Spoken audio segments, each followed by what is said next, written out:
Hello दोस्तों, आप लोगों का स्वागत है मेरे यूट्यूब चैनल bnside.com पर। दोस्तों, मैं आज आप लोगों के लिए 10th क्लास रसायन शास्त्र का चैप्टर नंबर 2 लेकर आया हूं, जो बोर्ड एग्जाम के दृष्टिकोण से बेहद महत्वपूर्ण है। हाँ दोस्तों, ये बोर्ड एग्जाम के लिए बेहद महत्वपूर्ण है क्योंकि इस चैप्टर से बहुत सारे क्वेश्चन पूछे जाते हैं। दोस्तों, इस चैप्टर में आपको एक पॉइंट जो एनसीईआरटी की बुक में दिया हुआ है उससे एक पॉइंट भी नहीं छूटेगा। अगर छूटा तो मैं अब अगली वीडियो नहीं डालूंगा दोस्तों, यह मेरी गारंटी है। दोस्तों चलो शुरुआत करते हैं। जो अम्ल क्षार लवण है कि मेरा साइंस शास्त्र का चैप्टर नंबर 2 है, तो 10th क्लास के एनसीईआरटी बुक में है। जो चैप्टर नंबर 2 रसायन शास्त्र का है, जिसमें टॉपिक है अम्ल क्षार लवण। दोस्तों, मुझे इस चैप्टर में अम्ल और क्षार और लवण के बारे में पढ़ना है। वह क्या है, अम्ल क्या है, लवण क्या है, क्षार क्या है। चलो दोस्तों, इस सब की क्वेश्चन की जानकारी के लिए भी मैं आगे बढ़ते हैं और शुरुआत करते हैं अपने टॉपिक अम्ल क्षार लवण। तो चलो दोस्तों, शुरू करते हैं आज का हमारा टॉपिक अम्ल क्षार और लवण। दोस्तों, सबसे पहले मैं अम्ल की बात करता हूँ। अम्ल क्या है? इन्हें इंग्लिश में एसिड कहा जाता है। Acid, ACID acid. एसिड को अम्ल कहते हैं इंग्लिश में। चलो दोस्तों, ये अम्ल के टॉपिक है। फर्स्ट पहले मैं अम्ल को जानूंगा, उसके बाद क्षार को जानूंगा, उसके बाद लवण को जानूंगा। तो चलो दोस्तों, शुरुआत करते हैं। अम्ल क्या है? दोस्तों, मैं अम्ल के बारे में कुछ गुण बताता हूँ। अम्ल की परिभाषा उसके गुण के आधार पर दिए जा सकते हैं। दोस्तों, अम्ल के गुण निम्नलिखित होते हैं, जो मैंने ये टॉपिक वाइज लिख चुके हैं। चलो दोस्तों, देखते हैं अम्ल का गुण क्या है। अम्ल का पहला गुण है ये स्वाद में खट्टे होते हैं। दोस्तों, अम्ल जितने भी होते हैं वो स्वाद में खट्टे होते हैं। तो दोस्तों, आप ही बताइए कि कौन कौन से पदार्थ स्वाद में खट्टे होते हैं। उदाहरण के लिए ये ले सकते हैं हम अचार, नींबू जो खट्टे होते हैं। देखते हैं कि वो बहुत खट्टे होते हैं, अजीब टाइप का होता है। मतलब हम तो कह सकते हैं दुनिया में वे सभी पदार्थ जो खट्टे होते हुए अम्ल होते हैं।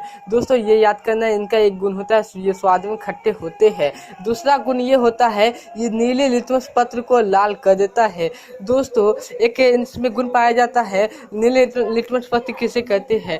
दोस्तों, लाइकेन के पेड़ से के पत्र निकाला जाता है जिसे नीले लिटमस पत्र कहते हैं, जिन्हें अम्ल या क्षारक के गुण प्रदर्शित करने के लिए प्रयोग किए जा सकते हैं। ये नीला लिटमस पत्र, एक नीला लिटमस पत्र होता है, उसको जब हम अम्ल में डालेंगे तो वह लाल कर देगा। दोस्तों, याद करना, ये नीले लिटमस पत्र को लाल कर देता है। दोस्तों, अगला हम देखते हैं ये जलीय विलयन में H+ आयन देते हैं। दोस्तों, ये बहुत ही महत्वपूर्ण है। ये ऑब्जेक्टिव में भी आए, ऑब्जेक्टिव में भी आएंगे। जब मैं आप लोगों को ऑब्जेक्टिव का सीजन कराऊंगा तो ये जरूर क्वेश्चन देखना, जरूर क्वेश्चन आएगा। और ये हर साल इम्पोर्टेंट में आता है कि जल में घुलकर अम्ल क्या पदार्थ देता है। दोस्तों, याद करना, ये जलीय विलयन में H+ आयन देता है।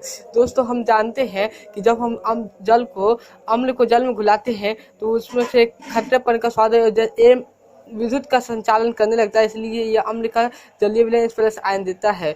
दोस्तों, अम्ल को हम बांट सकते हैं कई भागों में। दोस्तों, पहला हम अम्ल का पहले एक मान ध्यान करना कि अम्ल का pH मान हमेशा 7 से कम होता है। दोस्तों, ये भी ऑब्जेक्टिव है।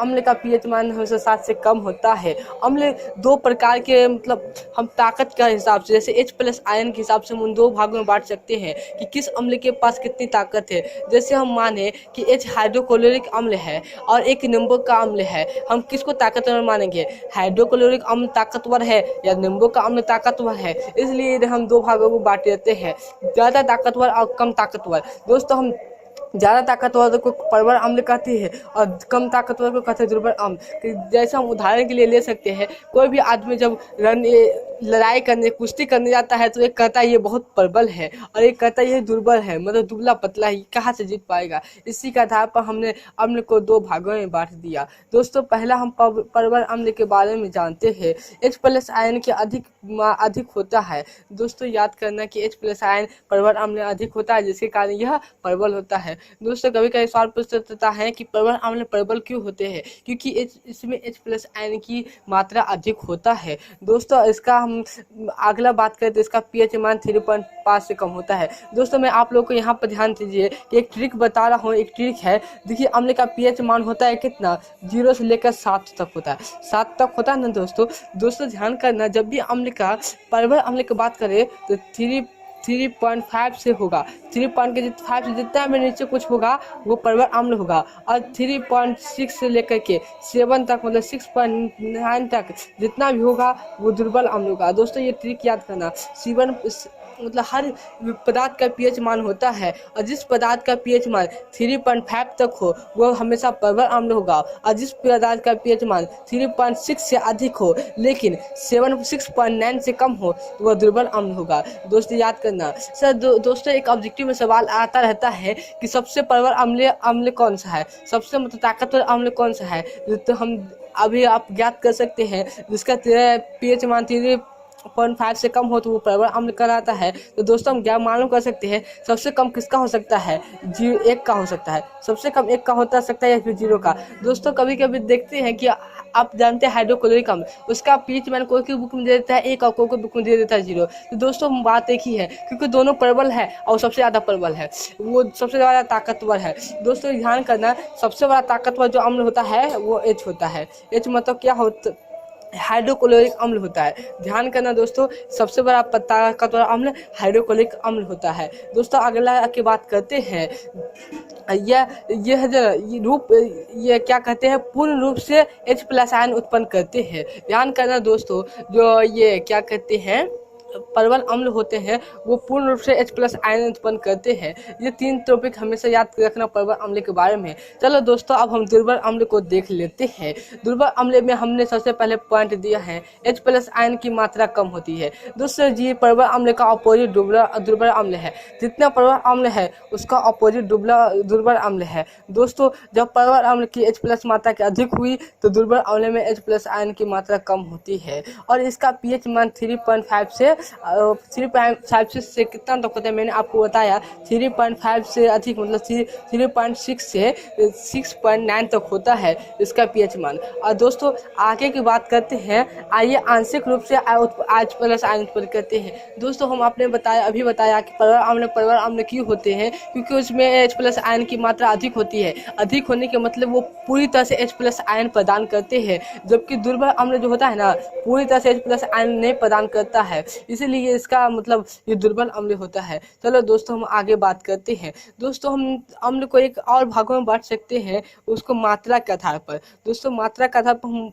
उसको 2 वर्गों में बांट सकते हैं। अब इसको ध्यान करते हैं, चलो इस पॉइंट को समझते हैं।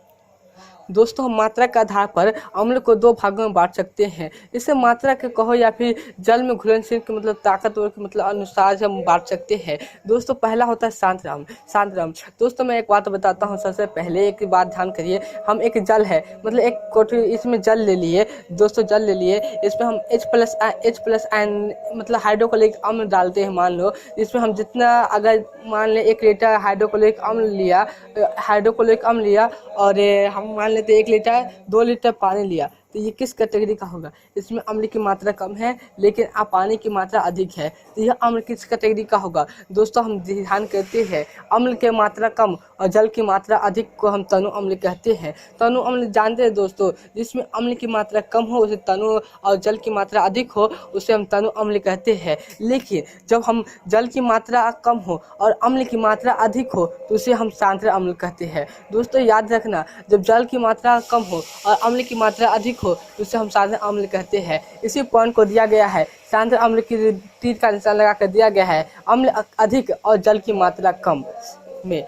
मतलब अम्ल अधिक होना चाहिए लेकिन जल की मात्रा कम होना चाहिए। और दूसरा तनु अम्ल की बात की गई है, अम्ल की मात्रा कम और जल की मात्रा अधिक होना चाहिए। ठीक, जितना भी बात करेंगे ना उसको परवल अम्ल चाहे दुर्बल अम्ल चाहे तनु अम्ल चाहे सांद्र अम्ल वो हमेशा अपोजिट होते हैं। परवल अम्ल के अपोजिट होता है दुर्बल अम्ल और दुर्बल अम्ल का अपोजिट होता है परवल अम्ल। उसी प्रकार सांद्र अम्ल के अपोजिट होता है तनु अम्ल और तनु अम्ल का अपोजिट होता है सांद्र अम्ल। चलो दोस्तों अब हम ये अम्ल के गुण के बारे में बात की है, अब अम्ल के आगे हम बताएंगे, इसका उदाहरण देख लेते हैं। दोस्तों उदाहरण के लिए हम ले सकते हैं सबसे पहले HCl, ये सबसे बड़े परवल अम्ल होता है, सबसे ताकतवर अम्ल होता है। यह हम दोस्तों हम जानते हैं कि अगर एक कहीं भी हमारे मतलब जिस्म त्वचा पर अगर HCl अम्ल गिर जाए तो हमारे त्वचा को जला देगा, एकदम जलाकर बेकार कर देगा। वहाँ पर मतलब दोबारा चांस होगा भी नहीं, वहाँ पर कुछ दोबारा से घाव ठीक हो जाए। दोस्तों वही इसी पर H2SO4 मतलब सल्फ्यूरिक अम्ल। दोस्तों दोस्तों ये H2SO4 सल्फ्यूरिक अम्ल है और H1O3 ये तीनों अम्ल के उदाहरण है, ये प्रबल अम्ल के उदाहरण है। लेकिन दुर्बल अम्ल भी होता है जैसे CH3OCOHH लैक्टिक अम्ल, ऑक्जेलिक अम्ल। तो दोस्तों ये सब याद कर लेना, ये उदाहरण याद कर लेना, क्योंकि उदाहरण में दे दिया रहता है निम्नलिखित में से कौन प्रबल अम्ल है। यह ऑब्जेक्टिव के सवाल के लिए बहुत महत्वपूर्ण है। दोस्तों अब आगे हम बात करते हैं। चलो आगे हम अब अम्ल के गुण के बारे में बात कर लिए, अब इसके थोड़ा सा गुण हम आगे पढ़ेंगे। अब हम आगे बात करते हैं क्षार यानी बेस के बारे में बात। दोस्तों बेस माने BASE बेस को इंग्लिश में हिंदी में कहते हैं क्षारक। दोस्तों हम एक बात आप लोगों को पहले ही मतलब आने से पहले हम बता देते, वो आएगा टॉपिक में हम बता देंगे, मगर उसको आने से पहले बता दे रहे हैं कि क्षारक और क्षार में बहुत अंतर है। ध्यान रखना दोस्तों, सीधा ऑब्जेक्टिव का सवाल बन जाता है कि जब हम क्षारक के जलीय विलयन के रूप को क्या कहते हैं, तो सीधा डायरेक्ट क्षार। दोस्तों सही बच्चे हम देखते हैं, अक्सर बच्चों को देखते हैं कि क्षारक क्षार को एक ही समझ लेते हैं, लेकिन ये गलत बात है। जो क्षारक वो होता है जो जल में नहीं घुल सके, उसे क्षारक कहते हैं, और जो जल में घुल जाए उसे हम क्षार कहते हैं। दोस्तों हम जानते हैं जब साबुन होता है वो जल में घुल जाता है, वो तो क्या हुआ, क्षार हुआ। हाइड्रोक्लोरिक अम्ल को जब हम शुष्क रखेंगे तो क्षारक हुआ, लेकिन उसको हम जब हम उसको विलयन के रूप में पाएंगे तो वो क्षार हुआ। दोस्तों समझ गए क्षारक का क्षार में क्या अंतर है, उससे आगे टॉपिक है। इस टॉपिक में नहीं, आगे टॉपिक हम बताएंगे क्षारक का क्षार क्या होता है। दोस्तों हम पहले देख लेते हैं, अभी जिस तरह से हम अम्ल के गुण देखे थे उसी तरह से हम क्षारक के गुण देखते हैं पॉइंट बाय पॉइंट। दोस्तों पहला क्षारक का गुण है स्वाद में कड़वे होते हैं। दोस्तों यह याद रखना, ऑब्जेक्टिव और डायरेक्ट सवाल बनता है कि कौन सा मतलब क्या है जो स्वाद में कड़वे होते हैं, तो ये ध्यान रखना, हमें क्षारक हमेशा स्वाद में कड़वे होते हैं। ध्यान रखना हमेशा स्वाद में कड़वे होते हैं। जैसे हम देखते हैं साबुन, अभी साबुन को उदाहरण लिए है, साबुन को कभी तुम जीभ के ऊपर रख के देखना तो कड़वे टाइप के होंगे, ध्यान रखना वो कड़वे टाइप के होंगे। चलो दोस्तों हम आगे बात करते हैं इनके अगले पॉइंट के। ये लाल लिटमस पत्र को नीला कर देता है। दोस्तों मैंने अब अभी बताया था कि अम्ल जो होता है ना, नीले लिटमस पत्र को लाल कर देता है, लेकिन ये लाल लिटमस पत्र को नीला कर देता है। लेकिन फिर डायरेक्ट अम्ल का ऑपोजिट क्या है, क्षार। ध्यान रखना अम्ल का ऑपोजिट क्षार, ये लाल लिटमस पत्र को नीला कर देता है। दोस्तों मैं अम्ल के बारे में एक मतलब ट्रिक बताता हूँ जिससे आप याद कर सकते हैं। अब हम बता देते हैं, हम बताना भूल गए आगे, ये बता रहे देखो यहाँ दोस्तों, हम अम्ल के बारे में कुछ ट्रिक बताते हैं, उसको आप करेंगे ना तो पक्का आपको ये सही होगा। ध्यान करना, फिर देखने की बात है। दोस्तों मेरा ट्रिक है अनिल। अनिल जानते हैं आप, अनिल को आप ध्यान से याद करिए। एक अनिल क्या है, एक आदमी का नाम है। दोस्तों अ से याद करेंगे अम्ल, नी से याद करेंगे नीला, और ल से याद करेंगे लाल। मतलब अम्ल नीले लिटमस पत्र को लाल करता है। ध्यान रखना दोस्त, अनिल, अ से अम्ल, नी से नीला, और ल से लाल। अम्ल नीले लिटमस को लाल करता है। जब हम मुझे अम्ल याद हो जाएंगे तो उसका अपोजिट क्या होता है, क्षार। तो इसी के लिए हम अम्ल क्षार के कह सकते हैं कि लाल लिटमस पत्र को नीला करता है। दोस्तों अब हम जिस प्रकार अम्ल को दो भागों में बांटते हैं ताकतवर के हिसाब से, उसी प्रकार हम क्षारक को भी दो भागों में बांट सकते हैं, प्रबल क्षारक और दुर्बल क्षारक। दोस्तों उससे पहले बता दें कि अम्ल का पीएच मान 7 से कम था, लेकिन क्षारक का पीएच मान हमेशा 7 से अधिक हो। दोस्तों ये डायरेक्ट अब बहुत फेमस ऑब्जेक्टिव सवाल है कि क्षारक का पीएच मान कितना होता है, तो 7 से अधिक होता है। अम्ल का पीएच मान कितना होता है, 7 से कम होता है। तो दोस्तों याद रखना कि क्षारक का हमेशा पीएच मान 7 से अधिक होगा। दोस्तों हम इनके बाद जिस तरह से प्रबल अम्ल या दुर्बल अम्ल की बात किए थे, उसी प्रकार से हम प्रबल क्षारक और दुर्बल क्षारक की बात कर रहे हैं। जो कौन कितना ताकतवर है, कितना अधिक, कौन क्षारक कितना अधिक है। दोस्तों हम क्षारक मतलब कैसे पता करेंगे कि ये क्षारक अधिक है, उसी के बात में मतलब ज्ञात कैसे करेंगे क्षारक अधिक है, उसी को ध्यान के रखते हुए चलो आगे पॉइंट देखते हैं। दोस्तों हमेशा एक चीज़ ध्यान रखना, क्या हम पहले आपको बता रहे हैं, जो अम्ल होता है ना वो H+ आयन को उत्सर्जित करता है, H+ आयन को उत्सर्जित करता है, लेकिन जो क्षारक होता है ना वो OH- आयन को उत्सर्जित करता है। ध्यान रखना क्षारक जो निकालता है, कौन सा आयन निकालता है, OH- आयन को उत्सर्जित करता है, लेकिन अम्ल जो होता है ना H+ आयन को उत्सर्जित करता है। यह हमेशा ये ऑब्जेक्टिव का सवाल है। मैं आपको जितना भी पढ़ाने वाला हूँ ना, जितना भी ये टॉपिक है वो सब सारा ऑब्जेक्टिव का सवाल बनता है, इसलिए आप इसको कॉपी पर नोट कर लेना और इसे याद करने की पूरी कोशिश करना। चलो आगे के देखते हैं। दोस्तों जब क्षारक की बात करते हैं, जानते हैं क्षारक का पीएच मान अधिक होता है। इन्हें दो भागों में बांट सकते हैं, प्रबल क्षारक और दुर्बल क्षारक। दोस्तों मैं प्रबल क्षारक के बारे में पहले बात कर लेता हूँ। OH आयन की अधिक मात्रा, जिस प्रकार अम्ल में H+ आयन की मात्रा अधिक थी, इसी प्रकार इसमें OH अधिक मात्रा मतलब OH आयन की अधिक मात्रा होती है। दूसरा, इसका पीएच मान 10.5 से अधिक होता है। दोस्तों याद रखना, जिस प्रकार हम अम्ल का ट्रिक बताए थे, उसी प्रकार हम क्षार का ट्रिक बता रहे हैं। दोस्तों आप अम्ल का ट्रिक याद किए होंगे, जो हम 3.5 से नीचे होता है वो, जिस प्रकार मैंने अम्ल का ट्रिक बताया था कि अम्ल 3.5 से कम होता है वो प्रबल अम्ल होता है, और 3.6 से अधिक लेकिन 6.9 से कम वो दुर्बल अम्ल होता है। उसी प्रकार मैंने जो अब क्षारक का ट्रिक बता रहा हूँ। दोस्तों हम जानते हैं कि क्षारक का पीएच मान 7 से अधिक होता है, लेकिन क्षारक का दुर्बल और प्रबल का अम्ल के में कैसे अंतर करेंगे पीएच मान के आधारित पर,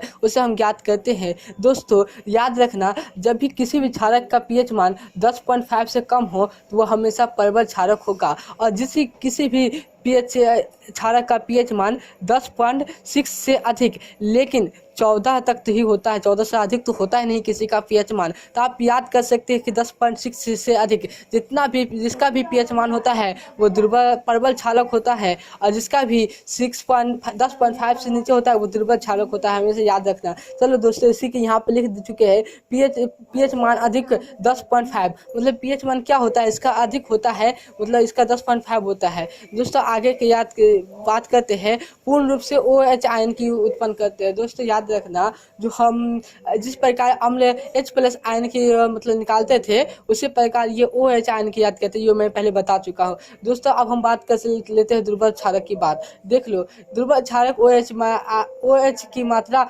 कम करती है, मतलब हम जिस प्रकार देखे थे कि अम्ल के बारे में, दुर्बल अम्ल H+ आयन की मात्रा कम करती है, उसी प्रकार दुर्बल क्षारक OH आयन की मात्रा कम करती है। दोस्तों जिस प्रकार हमें प्रबल अम्ल का अपोजिट दुर्बल अम्ल था, उसी प्रकार प्रबल क्षारक के अपोजिट दुर्बल क्षारक है। ध्यान रखना हमेशा दोस्तों, जिस प्रकार इसका अपोजिट कर देंगे ना तो ये दुर्बल क्षारक निकल जाएगा। दोस्तों इसमें देख लेते हैं अगला पॉइंट, पीएच मान का कम होना, मतलब पीएच मान कितना होना, 10.5 से कम होना। दोस्तों मैंने वही बता दिया। अभी इसका अगला पॉइंट देखते हैं, आंशिक रूप से OH आयन उत्पन्न कर रहा है, इसका अपोजिट। ये पूर्ण रूप से OH आयन उत्पन्न कर रहा था, लेकिन ये आंशिक रूप से OH आयन उत्पन्न करेगा। चलो दोस्तों इसका उदाहरण देख लेते हैं, कौन प्रबल क्षारक है कौन दुर्बल क्षारक है। दोस्तों देखते हैं, पहला NaOH मतलब sodium hydroxide, potassium hydroxide, calcium hydroxide. देखिएगा सर दोस्तों, जितने भी था ना ये सब प्रबल क्षारक है, इसे याद कर लेना। सीधा डायरेक्ट ऑब्जेक्टिव में सवाल आता रहता है कि निम्नलिखित में से कौन प्रबल क्षारक है और निम्नलिखित में से कौन दुर्बल क्षारक है। दुर्बल क्षारक में हम दे सकते हैं अमोनिया हाइड्रोक्साइड।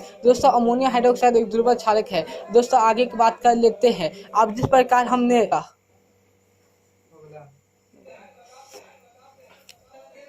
दोस्तों ये हमने आपको पूरे पढ़ा दिए कि कितना से कितना होता है। चलो अब इसका रिवाइज एक मात्रा कर लेते हैं। रिवाइज बहुत स्पीड में करते हैं क्योंकि बहुत ज़्यादा लंबा वीडियो बन चुका है। दोस्तों अम्ल क्षार और लवण के बारे में बात करते हैं। आज हम अम्ल क्षार के बात करते हैं। अम्ल को इंग्लिश में एसिड कहते हैं। ये स्वाद में खट्टे होते हैं, ये नीले को लाल कर देते हैं। इनका जलीय विलयन H+ आयन उत्पन्न करते हैं। इन्हें ताकतवर के हिसाब से यानी प्रबलता के हिसाब से दो भागों में बांट सकते हैं, प्रबल अम्ल दुर्बल अम्ल। इसका पीएच मान 7 से कम होता है। दोस्तों मैं प्रबल अम्ल के बारे में बात कर लेता हूँ। H+ आयन की मात्रा अधिक है, पीएच मान की कम 3.5 से। पूर्ण रूप से H+ आयन उत्पन्न करते हैं। इसको उदाहरण HCl H2SO4 अमोनिया हाइड्रोक्साइड ले सकते हैं। दुर्बल अम्ल की बात कर लेते हैं। H+ आयन की मात्रा कम, पीएच मान के अधिक है 3.5 से। आंशिक रूप से H+ आयन उत्पन्न करते हैं। इसका हम ले सकते हैं CH3COOH लैक्टिक ऑक्जेलिक अम्ल इत्यादि। अब हम इसे मात्रा का आधार बांट सकते हैं। मात्रा का आधार पर सांद्र अम्ल तनु अम्ल के आधार पर सांद्र अम्ल की क्या परिभाषा देख लेते हैं। अम्ल के अधिक और जल की मात्रा कम में इसे सांद्र अम्ल कहते हैं। तनु अम्ल की बात, अम्ल कम और जल की मात्रा अधिक तनु अम्ल कहलाते हैं। दोस्तों आप बेस की बात कर लेते हैं। बेस माने क्षारक, इनके गुण के बारे में बात कर लेते हैं। ये स्वाद में कड़वे होते हैं, ये लाल को नीला कर देते हैं। ये जलीय विलयन में OH+ आयन देते हैं। इन्हें भी ताकतवर के हिसाब से दो भागों में बांट सकते हैं, दुर्बल अम्ल और प्रबल अम्ल। प्रबल अम्ल की बात कर लेते हैं। OH आयन के अधिक की मात्रा, पीएच मान का अधिक 10.5 से। पूर्ण रूप से OH उत्पन्न करते हैं। इसको ध्यान देख लेते हैं। Sodium hydroxide, potassium hydroxide, calcium hydroxide. दोस्तों आप ध्रुवीय क्षार की बात करते हैं। OH प्लस आयन की मात्रा कम, pH मान कम 3.5 से आंशिक रूप से OH प्लस आयन उत्पन्न करते हैं। इनका ले सकते हैं अमोनियम हाइड्रोक्साइड। दोस्तों आप इनके भी मात्रा का आधार पर बांट सकते हैं। सांद्र क्षारक और तनु क्षारक के आधार पर। सांद्र क्षारक किससे कहते हैं? क्षारक की मात्रा अधिक और जल की मात्रा कम को सांद्र क्षारक कहते हैं। तनु क्षारक की मात्रा कम और जल की मात्रा अधिक को तनु क्षारक कहते हैं। दोस्तों आगे देखते हैं। जल में घुलनशील क्षारक को क्षारक कहते हैं, ये याद ही कर लेना। और दूसरा है अम्ल प्लस क्षार के जब परस्पर अभिक्रिया करते हैं तो लवण अचल बनाते हैं। ये दोनों मस्ट पॉइंट है, ये दोनों याद कर लेना। दोस्तों आप लोग का बहुत शुक्रिया। ये मेरा पहला वीडियो है, थोड़ा लंबा हो चुका है, बट आप लोग पूरा देखिएगा और इसे समझिएगा। दोस्तों ये देखने से नहीं होगा, आपको इसे शेयर भी करना होगा। मैं आप लोगों के लिए ये तो मेहनत करता हूँ। मेरा दावा है कि इस साल एग्जाम में आपको साइंस की बात कर रहे हैं, आपको इसको 80 नंबर का एक क्वेश्चन होता है। मैं आपको वादा करता हूँ कि 75% यानी 80 का 75% हम ना ला कर दिखाएंगे। इसी का दिखाता 80% का एग्जाम होता है। आपको बात करते हैं 75% इसका ला कर दिखाएंगे। आपको 75 में 75 नंबर ला कर दिखाएंगे अगर मेरी तरह से पढ़े तब। आप दोस्तों इसको शेयर कीजिए। ये वीडियो कैसा लगा ये आप कमेंट में जरूर बताएं। तो दोस्तों बहुत शुक्रिया, चलते हैं, बाय। बाद में फिर दोबारा वीडियो बनाएंगे तो आपके साथ जुड़ेंगे। Thanks for watching.